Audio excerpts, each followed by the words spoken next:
माझे नाव ओम संतोष गायकवाड. मी आता दुसरीची विद्यार्थिनी. आज मी शिवगर्जना बोलते. आस्ते कदम, आस्ते कदम, आस्ते कदम. महाराज गणपती गजाष्टपती भूपती प्रजापती सुवर्त श्रीपती अष्टावधान जाहूत अष्टावधान देष्टित नयंकाल मंडित शासत शास्त्र पारंगत राजनीती धुरंधर प्रौढ प्रताप पुरंदर क्षत्रिय कुलावतंस सिंहासनाधीश्वर राजाधिराज राजा शिवछत्रपती महाराजांचा सगळ्यांना नमस्कार. आदरणीय व्यासपीठ उपस्थित पाहुणे शिक्षक माझे बाल मित्रांनो, मी अवनी संतोष गायकवाड. मी आता दुसरीची विद्यार्थिनी. आज तुमच्या समोर छत्रपती शिवाजी महाराज यांचे विषय काय बोलू इच्छिते. महाराष्ट्राचा तो इतिहास लिहिला तो कोणी एरे गेल्याने नव्हे, तर महाराष्ट्राचा इतिहास लिहिला तो हिरव्या थोड्या शाईनं, तरबलीच्या खणखणाटीनं, घोड्यांचा ताफाना आणि शैलाचा तफान.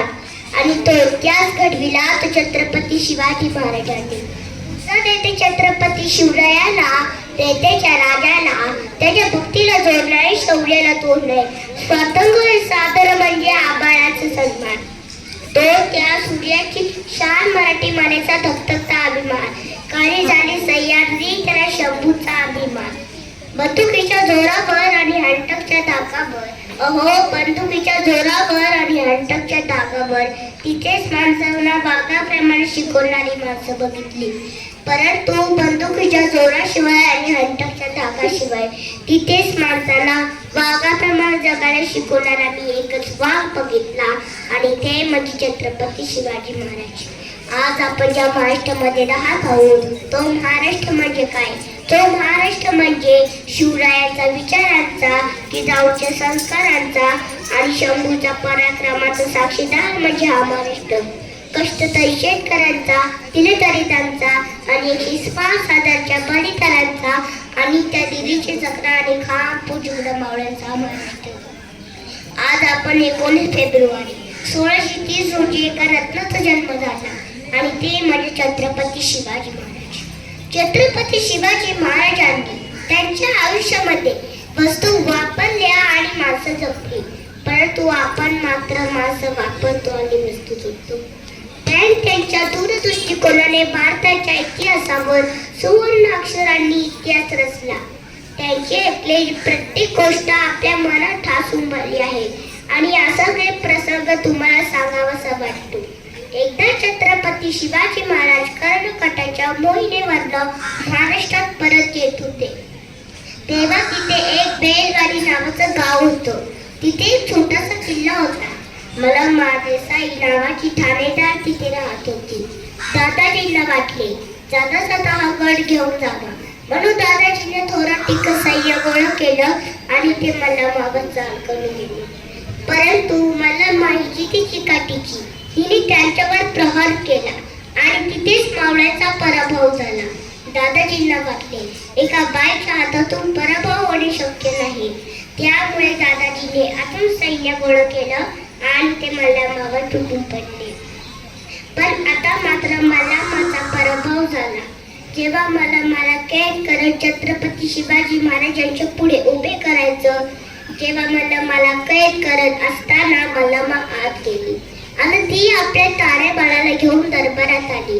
जेव्हा तिला छत्रपती शिवाजी महाराजांच्या पुढे उभे केले, जेव्हा तिला वाटले की आता जसा प्रत्येक राजा आपल्या गुन्हेगाराला शिक्षा देतो, तसा हा राजा मला शिक्षा देणार, मला आणि माझ्या बाळाला मारून टाकणार.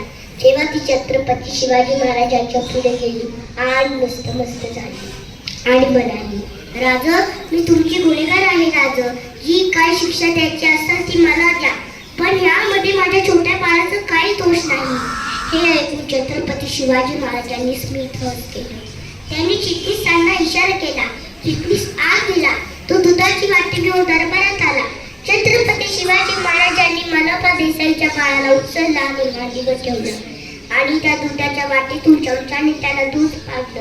आज छत्रपती शिवाजी महाराज म्हणाले, हा जो आमच्या मांडीवर दिसत आहे ना, तो आमचा भाचा आहे। अहो, तुम्ही आमच्या भगिनीत आलात आणि कोणता भाऊ आपल्या बहिणीचं राज्य बळकावून देतो? अहो दादाजी, या बहिणीचं राज्य घ्यायचं नसतं तर बहिणीला राज्य द्यायचं असतं, असं त्या काळातही माता शिवरायांना त्या मनोबा देसाईचं तिचं राज्य परत केलं।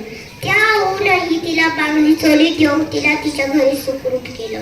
आणि असंच म्हणावंसं वाटतं, जे छत्रपती शिवाजी महाराजांनी केलं ते जगाने कधीच केले नाही आणि जे जगाने केलं ते छत्रपती शिवाजी महाराजांनी कधीच केले नाही। म्हणून आज जगाला छत्रपती शिवाजी महाराजांच्या पुढे झुकावे लागले। छत्रपती शिवाजी महाराजांची त्यांच्या आयुष्यामध्ये नेहमी स्त्रियांचा आदर केला।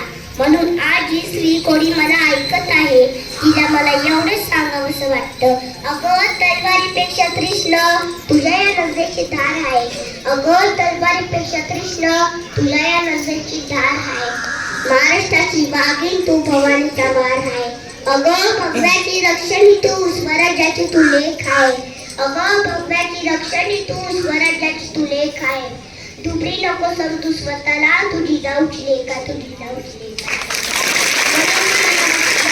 म्हणून मला असं वाटतं की जर जगाच्या पाठीवर तुम्ही कुठे गेलात आणि जर तुम्हाला कोणी विचारलं की तुम्ही कुठून आले आहात तर त्याला अभिमानाने सांगा, ज्यांनी मरणाराही लाजवलं आणि आलेल्या मरणाला जगायला शिकवलं असे छत्रपती शिवाजी आणि छत्रपती संभाजी यांच्या भूमीमधून आले। म्हणूनच मला असं वाटतं, ज्या मातीत जन्मले त्या मातीचा रंग सावळा आहे, अहो ज्या मातीत जन्मले ज्या मातीचा रंग सावळा आहे, छातीत ठोकून सांगते मी शिवबाचा मावळा आहे, मी शिवबाचा मावळा आहे। जाता जाता मला एवढंच म्हणायचं आहे की देवाकडे फूड मागितलं तर देवाने एका बाग दिला, देवाकडे राहण्यासाठी घर मागितलं तर देवाने एका राजवाडा दिला, देवाकडे पिण्यासाठी पाणी मागितलं तर देवाने एका समुद्र दिला, पण देवाकडेच देव मागितलं तेव्हा त्यांनी छत्रपती शिवाजी महाराजांसारखा देव माणूस दिला।